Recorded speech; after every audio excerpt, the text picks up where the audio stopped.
말씀 보겠습니다. 사도행전 1장 3절로 4절 말씀 보도록 하겠습니다. 12월 9일 사도행전 1장 3절로 4절 말씀 함께 봉독합니다.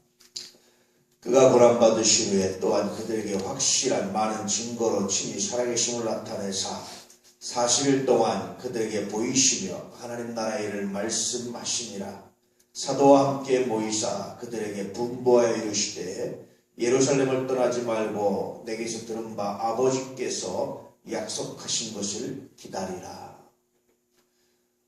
예수님께서 십자가에 죽으셨다가 부활하셔서 40일 동안 제자들과 함께 지내셨다. 그래서 하나님 나라의 많은 것을 가르치셨다라고 되어 있지 않습니까?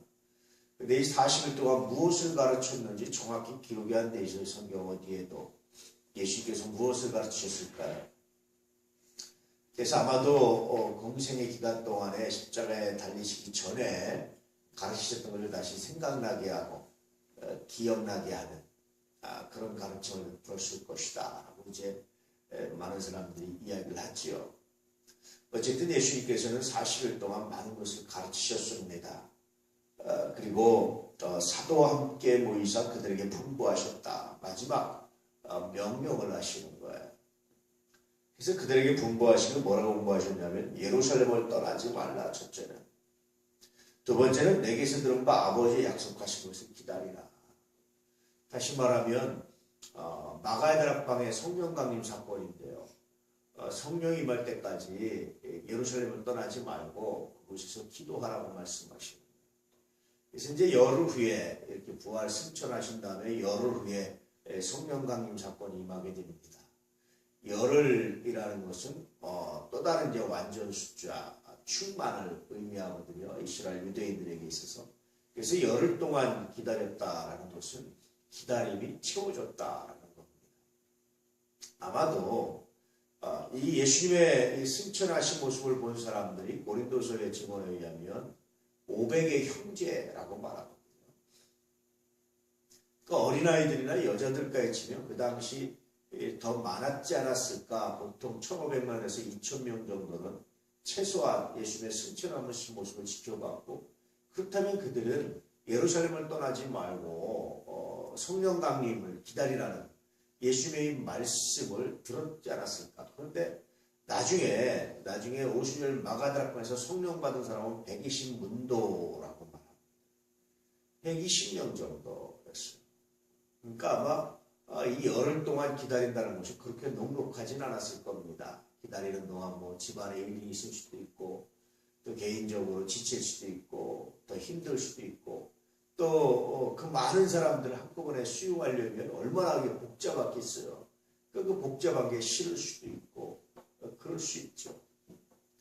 그래서 그 복잡함, 그 많은 것, 그 아픔, 그 힘듦, 이런 것 때문에 떠나간 사람들이 굉장히 많았을 겁니다.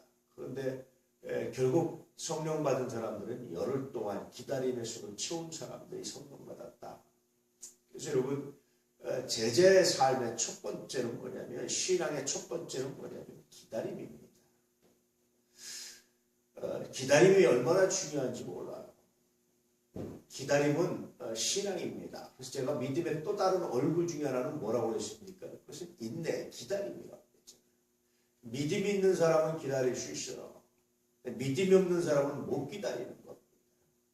확실한 믿음 있는 사람들은 기다립니다. 그런데 믿음이 없으면 못 기다리는 거예요. 어디서 만날 약속을 했는데 지금이야 뭐 핸드폰이 있고 해서 어디쯤이냐 뭐하냐 안 오냐 금방 얘기하지. 과거에 그런 게 없었잖아. 또 집집마다 전화도 없었던 때, 그때 전화해서 물어볼 수도 없는, 공중전화도 별로 없을 때 어떻게 했습니까? 그냥 기다리는 거야. 근데 그가 온다라는 확신이 있으면, 믿음이 있으면 올 때까지 기다리는 거. 믿음이 없으면 어떡합니까? 될지 모르니까 중간에 다시 가고 이렇게 되는 거죠. 여러분, 믿음은 기다림의 모습으로 나타날 때가 굉장히 많습니다. 기다리는데 헨리 나우엔이 그렇게 말했다고 했죠. 수동적 기다림과 능동적 기다림이 있다고 그랬죠. 수동적 기다림은 아무것도 안 하고 기다리기만 하는 거예요. 능동적 기다림은 올 것을 확신하고 그 다음을 준비하는 사람. 올 것을 확신하고 그 다음을 계획하는 사람. 그러면서 계획을 하고 준비를 하는 사람, 이것이 능동적 기다림입니다. 신앙은 기다림인데 수동적 기다림이 아니라 능동적 기다림이에요.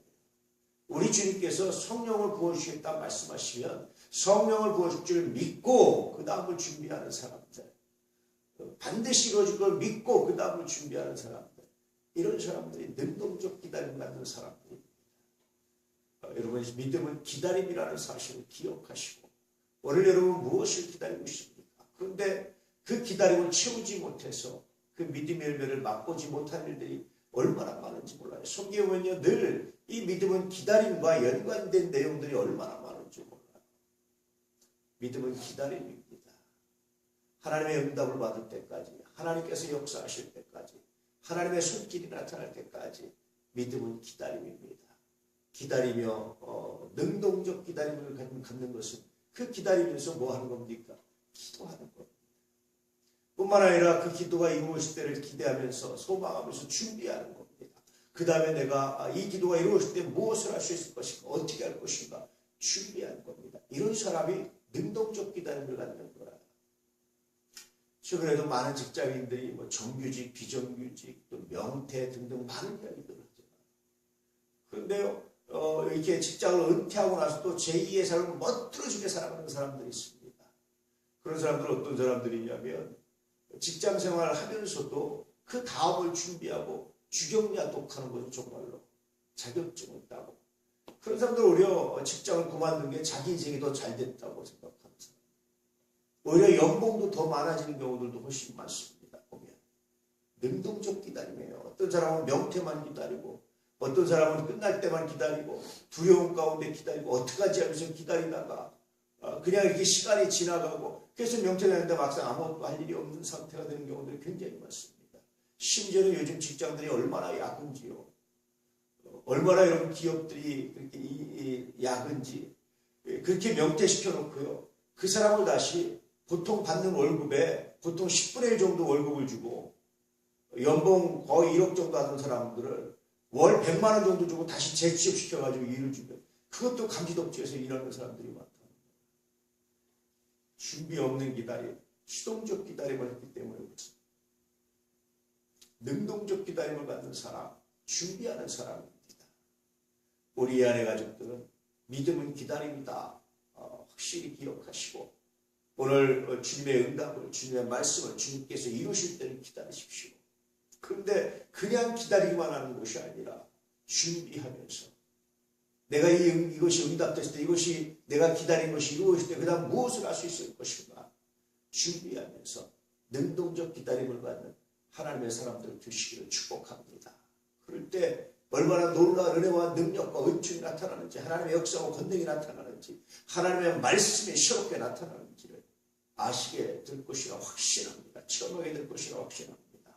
오늘도 이런 멋들어진 삶으로 하나님의 역사와 영광을 드러낼 수 있는, 멋들어진 삶으로 은혜와 평강이 가득할 수 있는 거룩한 날들, 거룩한 시간 되기를 축복합니다. 다시 말씀드리지만 하나님의 때를 기다리십시오. 믿음으로. 응답이 이룰 때를 기다리십시오. 믿음으로. 하나님 반드시 역사하실 걸 기다리십시오. 믿음으로. 그냥 기다리지 마시고 준비하며 기다리시는 하나님의 사람들 되시기를 축복합니다. 기도하겠습니다.